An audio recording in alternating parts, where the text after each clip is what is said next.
नमस्कार दोस्तों। तो आज हम पढ़ने जा रहे हैं पंडित चंद्रधर शर्मा गुलेरी की एक बहुत ही प्रसिद्ध रचना और जो प्रेम से भरपूर है, असली प्रेम का मतलब बताती है। उसने कहा था, यह कहानी का शीर्षक है। बड़े बड़े शहरों के इक्के गाड़ी वालों की ज़बान के कोड़ों से जिनकी पीठ छिल गई है और कान पक गए हैं, उनसे हमारी प्रार्थना है कि अमृतसर के बम्बू काट की बोली पर मरहम लगावें।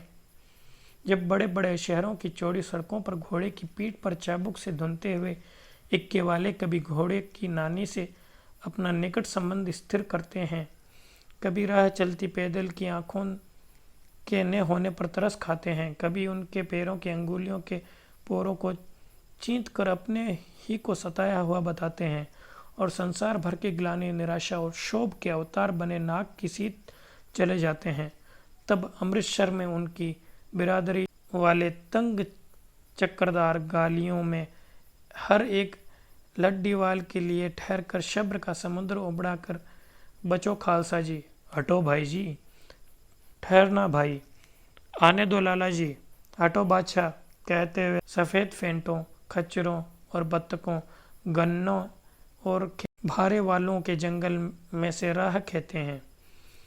क्या मजाल है कि जी साहब बिना सुने किसी को हटना पड़े। यह बात नहीं कि उनकी जीभ चलती नहीं है, पर मीठी चुरी की तरह महीन मार करती है। यदि कोई बुढ़िया बार बार चेतावनी देने के बाद भी लीक से नहीं हटती तो उनकी बचनावली के ये नमूने हैं। हट जा जीण जोगिए, हट जा कर्मा वालिए, हट जा पुत्ता प्यारिए, बच जा लंबी वालिए। समष्टि में इनका अर्थ है कि तू जीने योग्य है, तू भाग्यों वाली है, पुत्रों की प्यारी है, लंबी उम्र तेरे सामने है, तू क्यों मेरे पहियों के नीचे आना चाहती है, बच जा। ऐसे बम्बू काट के बीच में होकर एक लड़का और एक लड़की चौक की एक दुकान पर आ मिले। उसके बालों और इसके ढीले सुथने से जान पड़ता है कि दोनों सिख हैं। वह अपने मामा के केश धोने के लिए दही लेने आया था और यह रसोई के लिए बढ़िया। दुकानदार एक परदेसी से गुथ रहा था जो शेर भर गीले पापड़ों की गड्डी को गिने बिना हटता न था। तेरे घर कहाँ हैं? मंगरे में। और तेरे? मांझी में। यहाँ कहाँ रहती है? अंतर सिंह की बैठक में मेरे मामा होते हैं। मैं भी मामा के यहाँ आया हूँ, उनका घर गुरु बाजार में है। इतने में दुकानदार निपटा और इनका सौदा देने लगा। सौदा लेकर दोनों साथ साथ चले। कुछ दूर जाकर लड़के ने मुस्कुरा कर पूछा, तेरी कूड़माई हो गई? इस पर लड़की कुछ आंख चढ़ाकर धत कहकर दौड़ गई और लड़का मुंह देखता रह गया। दूसरे दिन सब्जी वाले के यहाँ, दूध वाले के यहाँ अकस्मात दोनों मिल जाते। महीना भर यही हाल रहा। दोनों 2-3 बार लड़के ने फिर पूछा, तेरी कूड़माई हो गई? और उत्तर में वही थत मिला। एक दिन जब फिर लड़के ने वैसे ही हंसी में चिढ़ाने के लिए पूछा तो लड़की लड़के की संभावनाओं के विरुद्ध बोली, हाँ हो गई। कब? कल देखते नहीं ये रेशम से कड़ा हुआ सालू। लड़की भाग गई। लड़के ने घर की राह ली। रास्ते में एक लड़के को मोरी में ढकेल दिया, एक छावड़ी वाले की दिन भर की कमाई खोई, एक कुत्ते पर पत्थर मारा और एक गोभी वाले के ठेले में दूध उड़ेल दिया। सामने नहाकर आती हुई किसी वैष्णवी से टकरा कर अंधे की उपाधि पाई, तब कहीं घर पहुंचा। द्वितीय चरण। राम राम, यह भी कोई लड़ाई है? दिन रात खंदकों में बैठे हड्डियां अकड़ गई हैं। लुधियाना से 10 गुना जाड़ा और मैह और बर्फ ऊपर से पिंडलियों तक कीचड़ में धंसे हुए हैं। जमीन कहीं दिखती नहीं। घंटे 2 घंटे में कान के पर्दे फाड़ने वाले धमाके के साथ सारी खंदक हिल जाती है और 100-100 गज धरती उछल पड़ती है। जब गेबी गोले से बचे तो कोई लड़े। नगरकोट का जलजला सुना था। यहाँ दिन में 25 जलजले होते हैं। जो कहीं खंदक से बाहर साफा या कोहनी निकल गई तो चटाक से गोली लगती है। न मालूम बेईमान मिट्टी में लेटे हुए हैं या घास की पत्तियों में छिपे रहते हैं। लहना सिंह और 3 दिन है, 4 तो खंदक में बिता दिए, परसों रिलीफ आ जाएगी और फिर 7 दिन की छुट्टी। अपने हाथों झटका करेंगे और पेट भर खाकर सो रहेंगे।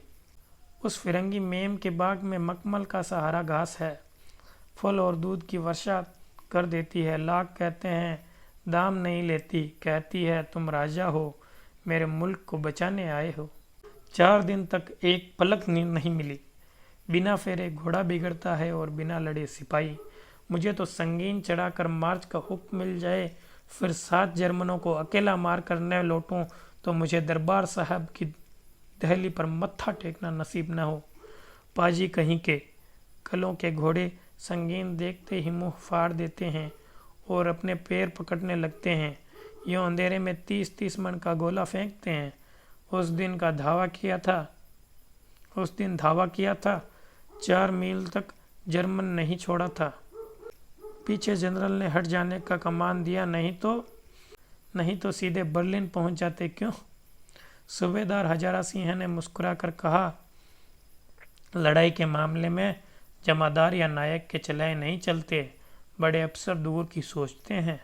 300 मील का सामना है, एक तरफ बढ़ गई तो क्या होगा?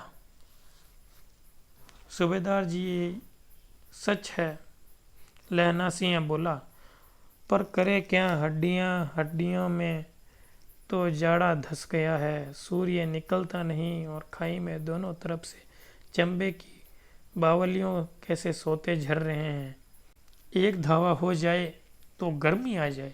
उद्मी उठ, सिगड़ी में कोले डाल। वजीरा तुम 4 जन बाल्टियों लेकर खाई का पानी बाहर फेंको। महासिंह शाम हो गई है, खाई के दरवाजे का पहरा बदल ले। यह कहते हुए सूबेदार सारी खंदक में चक्कर लगाने लगे। वजीरा सिंह पलटन का विदूषक था। बाल्टी में गंदला पानी भरकर खाई के बाहर फेंकता हुआ बोला, मैं पाधा बन गया हूँ, करो जर्मनी के बादशाह का तर्पण। इस पर सब खिलखिला पड़े और उदासी के बादल फट गए। लहना सिंह ने दूसरी बाल्टी भरकर उसके हाथ में देकर कहा, अपनी बाड़ी के खरबूजों में पानी दो, ऐसा खाद का पानी पंजाब भर में नहीं मिलेगा। हाँ, देश क्या है, स्वर्ग है। मैं तो लड़ाई के बाद सरकार से 10 गुना जमीन यहाँ मांग लूँगा और फलों के बूटे लगाऊंगा। लाड़ी होरा को भी यहाँ बुला लेंगे, या वही दूध पिलाने वाली फिरंगी मैम। चुप कर, यहाँ वालों को शर्म नहीं है। देश देश की चाल है। आज तक मैं उसे समझा न सका कि सिख तंबाकू नहीं पीते, वह सिगरेट देने में हट करती है, ओठों में लगाना चाहती है और मैं पीछे हटता हूँ तो समझती है कि राजा बुरा मान कर गया है, अब मेरे मुल्क के लिए नहीं लड़ेगा। अच्छा, बोध सिंह कैसा है? अच्छा है, जैसे मैं जानता ही नहीं हूँ। रात भर तुम अपने कंबलों से उड़ाते हो और आप सिगड़ी के सहारे गुजारा करते हो। उसके पहरे पर आप पहरा दे आते हो। अपने सूखी लकड़ी के तख्तों पर उसे सुलाते हो और आप कीचड़ में ही पड़े रहते हो। कभी तुमने मांदे पड़ जाओ, जाड़ा क्या है, मौत है, और निमोनिया से मरने वालों को मुरब्बे नहीं मिला करते। मेरा डर मत करो, मैं तो बुलेल की खड़क के किनारे मरूंगा। भाई कीरत सिंह की गोदी पर मेरा सिर होगा और मेरे हाथ के लगाए हुए आंगन के आम के पेड़ की छाया होगी। वजीरा सिंह ने त्योरी चढ़ाकर कहा, क्या मरने मारने की बातें लगाई रखी है? मरे जर्मनी और तुर्क। हाँ भाइयों, कैसे? दिल्ली शहर ते पिशोर नू जांदीए, कर लेना लोगां दा व्यापार मंडीए, कर लेना नड़े दा सोझा अड़ीए। ओए लाना चटाका कद्दूएं नू, कद्दू बनाया वे मज़ेदार गोरीए, हुण लाना चटाका कद्दू नू। कौन जानता है कि दाढ़ियों वाले घरबारी सिख ऐसा लुच्छों का गीत गाएंगे। पर सारी खंदक इस गीत से गूंज उठी और सिपाही फिर ताजे हो गए, मानो 4 दिन से सोते और मौज ही करते रहे हों। तृतीय चरण। दोपहर, रात गई, अंधेरा है, सन्नाटा छाया हुआ है। बोधा सिंह खाली बिस्कुटों के 3 टिनों पर अपने दोनों कंबल बिछाकर और लहना सिंह के 2 कंबल और एक बरान कोट ओढ़ कर सो रहा है। लहना सिंह पैरे पर खड़ा हुआ है, एक आंख खाई के मुंह पर और एक बोध सिंह के दुबले शरीर पर। बोधा सिंह का रहा, क्यों बोधा भाई, क्या है? पानी पिला दो। लहना सिंह ने कटोरा उसके मुंह से लगाकर पूछा, कहो कैसे हो? पानी पीकर बोधा बोला, कंपनी छूट रही है, रोम रोम में तार दौड़ रहे हैं, दांत बज रहे हैं। अच्छा मेरी जर्सी पहन लो। और तुम? मेरे पास सिगड़ी है और मुझे गर्मी लगती है, पसीना आ रहा है। ना मैं नहीं पहनता, 4 दिन से तुम मेरे लिए। हाँ हाँ याद आई, मेरे पास दूसरी गर्म जर्सी है, आज सवेरे ही आई है, विलायत से बुन बुन कर भेज रही है। मैं गुरु उनका भला करे। जो यह कहकर अपना कोट उतार कर जर्सी उतारने लगा। सच कहते हो और नहीं झूठ?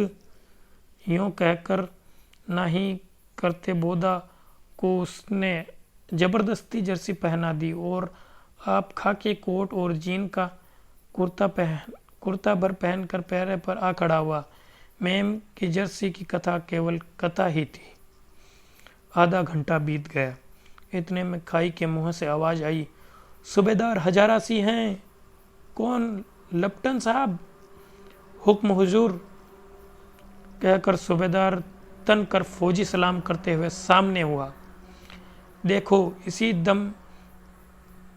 इसी दम धावा करना होगा। मील भर की दूरी पर पूरब के कोने में एक जर्मन खाई है, उसमें 50 से ज़्यादा जर्मन नहीं हैं। इन पेड़ों के नीचे नीचे 2 खेत काट कर रास्ता है, 3-4 घुमाव है, जहाँ मोड़ है वहाँ 15 जवान खड़े कर आया हूँ। तुम यहाँ 10 आदमी छोड़कर सब को साथ ले जाओ, उनसे जा मिलो, खंदक छीन कर वहीं जब तक दूसरा हुक्म न मिल जाए डटे रहो, हम यहाँ रहेंगे। जो हुक्म। चुपचाप सब तैयार हो गए। बोधा भी कंबल उतार कर चलने लगा। तब लहना ने उसे रोका। लहना सिंह आगे हुआ तो बोधा के बाप सूबेदार ने उंगली से बोधा की ओर इशारा किया। लहना सिंह समझकर चुप हो गया। पीछे 10 आदमी कौन रहे, इस पर बड़ी हुज्जत हुई। कोई रहना न चाहता था। समझा बुझाकर सूबेदार ने मार्च किया। लपटन साहब लहना की सिगड़ी के पास मुंह फेर कर खड़े हो गए और जेब से सिगरेट निकाल कर सुलगाने लगे। 10 मिनट बाद उन्होंने लहना की ओर हाथ बढ़ाकर, लो तुम भी पियो। आंख मारते मारते लहना सिंह सब समझ गया। मुंह का भाव छिपाकर बोला, लाओ साहब। हाथ आगे करते ही उसने सिगड़ी के उजाले में साहब का मुंह देख लिया। बाल देखे तब उसका माथा ठनका। लपटन साहब के पट्टियों वाले बाल एक दिन में कहाँ उड़ गए और उनकी जगह कैदियों से कटे बाल कहाँ से आ गए? शायद साहब शराब पिए हुए हैं और उन्हें बाल कटवाने का मौका मिल गया है। लहना सिंह ने जांचना चाहा।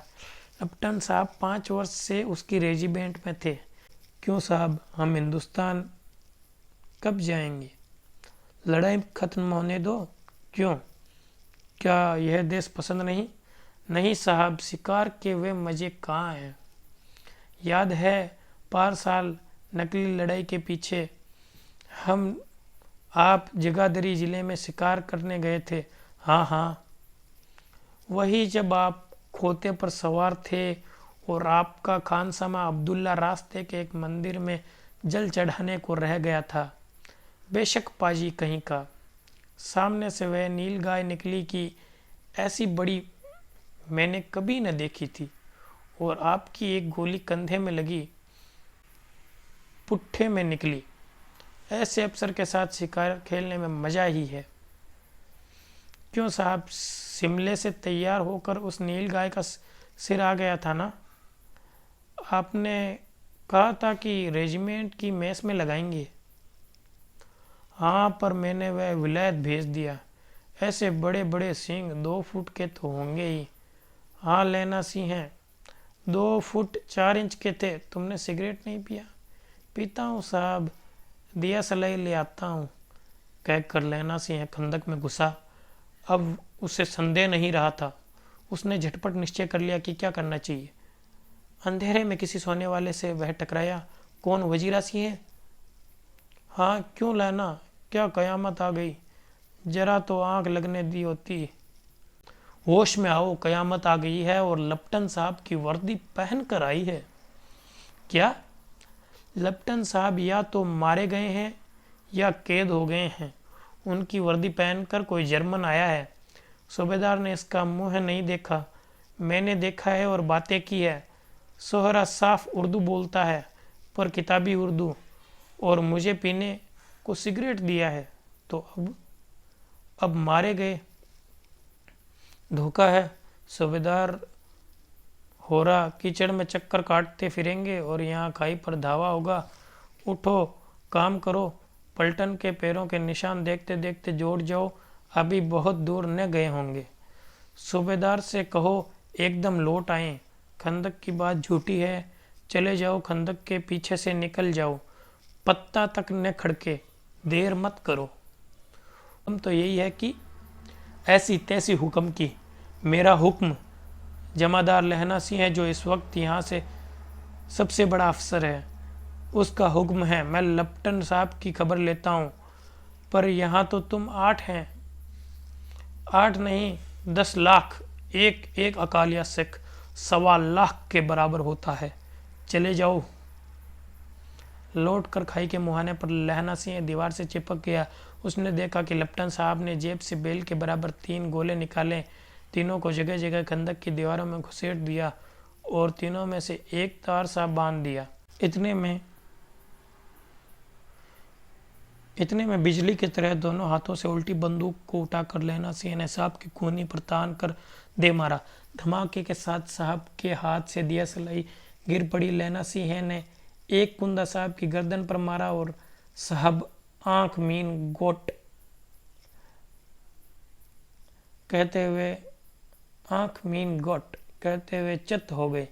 लहना सिंह ने तीनों गोले बीन कर खंदक के बाहर फेंके और साहब को घसीटकर सिगड़ी के पास लिटाया। जेबों की तलाशी ली। 3-4 लिफाफे और एक डायरी निकालकर उन्हें अपनी जेब के हवाले किया।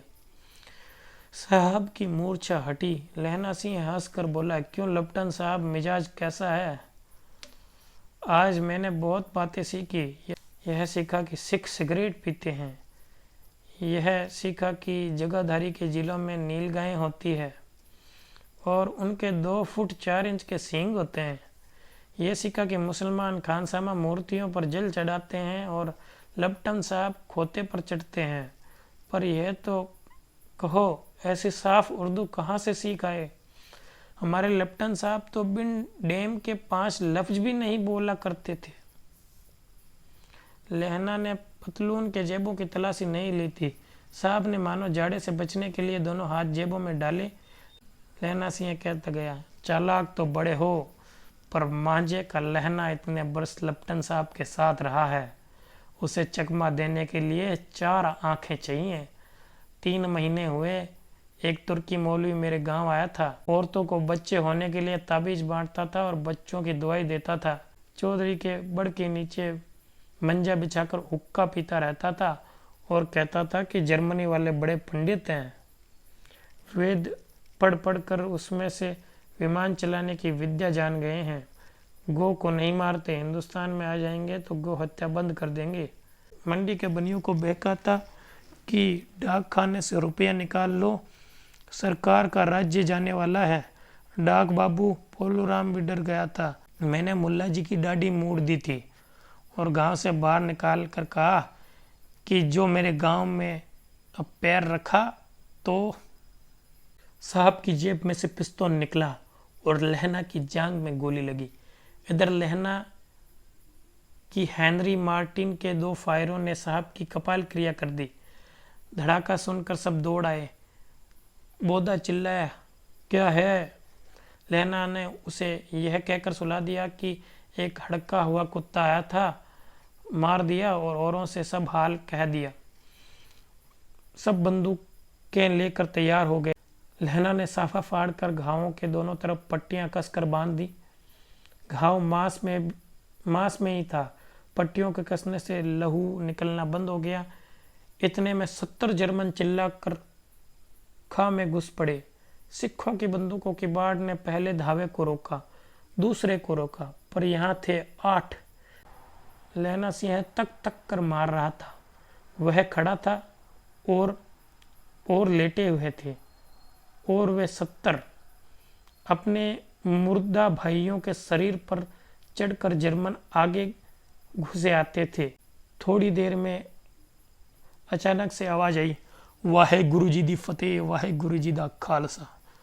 और धड़ाधड़ बंदूकों के फायर जर्मन की पीठ पर पड़ने लगे। एन मौके पर जर्मन 2 चक्की के पाटों के बीच में आ गए। पीछे से सूबेदार हजारा सिंह के जवान आग बरसाते थे और सामने लहना सिंह के साथियों के संगीत चल रहे थे। पास आने पर पीछे वाले ने संगीन पिरोना शुरू कर दिया।